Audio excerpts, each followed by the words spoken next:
اس دنیا میں آنے سے پہلے بھی ہم ایک زندگی گزار آئے ہیں اور بدقسمتی سے اس کا تصور بہت کم لوگوں کو حاصل ہے، اور عہد حاضر کے جو ریشنلسٹ قسم کے اقلیت زدہ میں کہتا ہوں یا اقلیت گزیدہ، اقلیت سے ڈسے ہوئے لوگ، وہ ان چیزوں سے اباع کرتے ہیں، دور بھاگتے ہیں۔ ہماری پہلی تخلیق ہوئی تھی عالم ارواح میں، الارواح جنود مجندہ، لشکروں کے لشکر تھے۔ آدم سے لے کر آخری انسان جو دنیا میں پیدا ہوگا قیامت تک، سب کی ارواح عالم ارواح میں پیدا کر دی گئی۔ وہاں عہد لیا گیا، الست بربکم قالوا بلا، کیا میں تمہارا رب نہیں ہوں، مالک نہیں ہوں؟ ہم سب نے عہد کیا تھا، کیوں نہیں؟ شہید نا، ہم گواہ۔ یہ عہد الست، اور ظاہر بات ہے کہ عہد جو ہوتا ہے جب تک انسان کو اپنی ذات کا شعور نہ ہو، خود شعوری نہ ہو۔ آپ دنیا میں معاہدہ کرتے ہیں تو کہتے ہیں کہ بقائمی ہوش و حواس میں یہ عہد کر رہا ہوں، معاہدہ کر رہا ہوں، تو ظاہر بات ہے کہ اس وقت ہم تھے اور ہوش و حواس کے ساتھ تھے، خود شعوری کے ساتھ تھے، لیکن صرف ارواح تھی، جسد نہیں تھے۔ اور یہی ہے وہ مقام جس کے بارے میں حضور نے سے جب پوچھا گیا کہ متى وجبت لک النبوۃ یا رسول اللہ، اللہ کے رسول آپ کو نبوت کب ملی؟ تو آپ نے فرمایا والآدم بین الماء والطین، ابھی آدم کا حیولہ جو ہے ابھی گارا گوندھ ہی رہا تھا، پانی اور گارے کے درمیان ہی تھے آدم، کہ میں اس وقت بھی نبی تھا۔ عالم خلق کا ابھی آغاز نہیں ہوا، ابھی عالم ارواح میں بھی جو تمام ارواح ہیں وہ اپنی امتیازی شان کے ساتھ ہیں۔ روح محمدی صلی اللہ علیہ وسلم، جس سے اگر نور محمدی کہیں تو غلط نہیں ہے، اس لیے کہ ارواح کا جو مادہ تخلیق ہے وہ نور ہے، جیسے فرشتوں کا مادہ تخلیق نور ہے۔ مسلم شریف میں حضرت عائشہ صدیقہ رضی اللہ تعالی عنہ سے روایت موجود ہے، اللہ نے فرشتوں کو نور سے پیدا کیا۔ روح، فرشتے روح ہیں، ارواح ہیں، روح القدس، روح الامین، اور ارواح انسانیہ بھی روح ہے، یہ سب ان کا مادہ تخلیق نور ہے۔ اس وقت ہم پیدا کیے گئے، صرف ارواح کی شکل میں ہم سے عہد لیا گیا اور پھر سلا دیا گیا۔ یہ پہلی موت تھی جو ہم پر وارد ہوئی ہے اس دنیا میں آنے سے پہلے، اس لیے کہ سورہ مومن کی ایک آیت میں فرمایا گیا ہے کہ جہنم میں لوگ جو ہیں فریاد کریں گے، ربنا امتنا اثنتین واحییتنا اثنتین فاعترفنا بذنوبنا فہل الی خروج من سبیل۔ اے اللہ، تو نے ہمیں 2 مرتبہ مارا، 2 مرتبہ زندہ کیا، تو اب ایک مرتبہ اور صحیح، کہ یہاں سے نکلنے کا بھی کوئی راستہ ہے کہ نہیں؟ اتنے مراحل سے تو ہمیں لے کر آیا ہے، ایک مرحلہ اور سی۔ تو یہ 2 موتیں کون سی ہیں؟ پہلی موت وہ تھی جب ارواح کو موت کی نیند سلا دیا گیا۔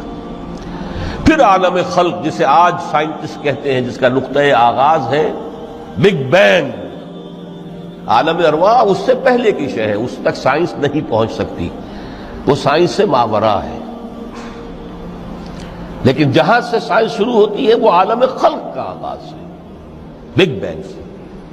وہ پھر مختلف مراحل، تنزل کے مراحل بھی آئے، ارتقاء کا مرحلہ بھی آیا، تفصیل میں جانے کا موقع نہیں ہے۔ بہت سے تنزلات کے مراحل اور بہت سے ارتقاء کے مراحل طے کر کے آدم تیار ہوا ہے۔ حضرت بیدل نے رحمت اللہ علیہ بہت خوبصورت شعر کہا ہے، ہر 2 عالم خاک شد تا بست نقش آدمی، اے بہار نیستی از قدر خود ہوشیار باش۔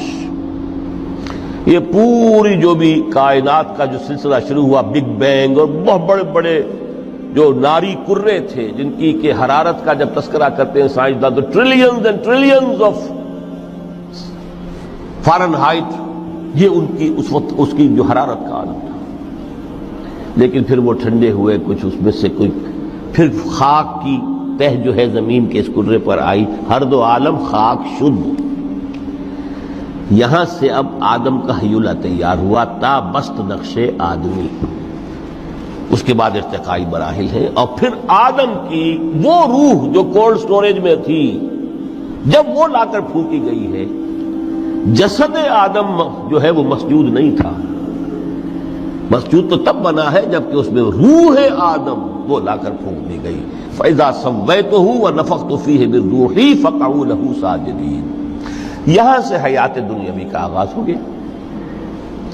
پھر وہ سلسلہ تناسل ہے، آدم اور حوا کی نسل میں سے ہر بچہ 4 ماہ کے بعد جب اس کا ایک حیولہ رحم مادر میں تیار ہو جاتا ہے، حدیث ہے متفق علیہ عبداللہ ابن مسعود سے رضی اللہ تعالی عنہ، اور جس کے اندر آغاز میں وہ کہتے ہیں کہ حضور نے ہمیں یہ بتایا وَهُوَ الصادق المصدوق، دیکھنا تم کہیں شک میں نہ پڑ جانا، محمد کون ہے؟ الصادق المصدوق، جو سچے ہیں، جن کی سچائی کی اللہ گواہی دیتا ہے، کہ رحم مادر میں 40 دن تم نطفے کی شکل میں ہوتے ہو، پھر 40 دن علقہ کی شکل میں ہوتے ہو، پھر 40 دن تو مضغہ کی شکل میں ہوتے، پھر اللہ تعالیٰ فرشتے کو بھیجتا ہے جو اس میں روح پھونکتا ہے۔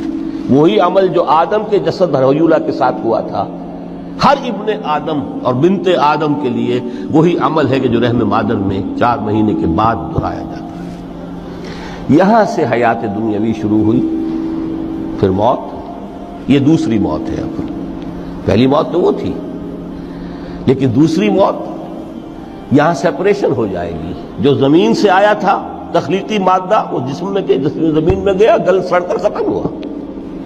جو وہاں سے روح آئی تھی وہ اس زمینی وجود کا جو لب لباب ہے، جان، نفس، اس کو لے کر اپنے ساتھ، اور وہ جائے گی عالم بالا۔ پھر یہ ایک وقفہ ہے، پھر بعث بعد الموت ہے۔ تو احیاء بھی 2 ہو گئے، ایک مرتبہ پہلی موت کے بعد زندہ کیا اس عالم میں، آنکھ کھلی اس عالم میں ہماری، یہ پہلا احیاء تھا۔ کیف تکفرون باللہ وکنتم امواتا فاحیاکم ثم یمیتکم ثم یحییکم ثم الیہ ترجعون۔ دوسرا احیاء وہ ہوگا قیامت کے دن، بعث بعد الموت، اور پھر اس کے بعد وہ زندگی ابدی زندگی ہے، ہمیشہ کی۔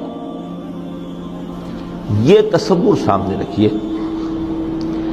تو یہ جو تھوڑا سا وقفہ، یہ تو زندگی بہت طویل ہے۔ تو اسے پیمانہ امروز و فردا سے نناب، جاویداں پہم دماں، ہر دم جواں ہے زندگی۔ اس میں یہ وقفہ جو ہے، خلق الموت والحیات لیبلوکم ایکم احسن عملا، یہ اس جسد کے ساتھ اس روح کا اتصال، اور یہ 30 40 50 60 70 80 100 برس کی عمر، یہ ایک وقفہ ہے، یہ امتحانی وقفہ ہے، تمہیں جانچا جا رہا ہے، پرکھا جا رہا ہے۔ ایکم احسن عملا۔ اب اگر تو 2 چیزیں انسان پر واضح رہیں، اور نہ صرف واضح رہیں، مستحضر رہیں۔ واضح تو ہو جاتی ہے ایک چیز، پھر آدمی بھول جاتا ہے، تو کوئی فائدہ نہیں دیتا اس کے۔ مستحضر ایک یہ کہ اصل زندگی آخرت کی زندگی ہے، طویل ہے۔ بل تؤثرون الحیات الدنیا والآخرۃ خیر وابقیٰ، کلا بل تحبون العاجلہ وتذرون الآخرہ۔ تم اس عاجلہ کو پسند کرتے ہو، اس دنیا کی زندگی کو تم ترجیح دیتے ہو، جبکہ آخرت ہے جو باقی رہنے والی ہے، ابدی۔ اگر تو یہ معلوم ہو، جیسا کہ سورہ عنکبوت کی آیت کے حوالے سے میں نے آپ کو آیت سنائی کہ وما هذه الحیات الدنیا الا لہو ولعب وان الدار الاخرۃ لہی الحیوان لو کانوا یعلمون۔ اصل زندگی جو ہے وہ آخرت کی زندگی ہے، کاش کہ انہیں معلوم ہوتا۔ ایک حقیقت تو یہ معلوم ہو اور مستحضر رہے کہ اصل زندگی آخرت کی زندگی ہے، اور دوسری حقیقت یہ کہ یہ دنیا کی زندگی ایک امتحانی وقفہ ہے۔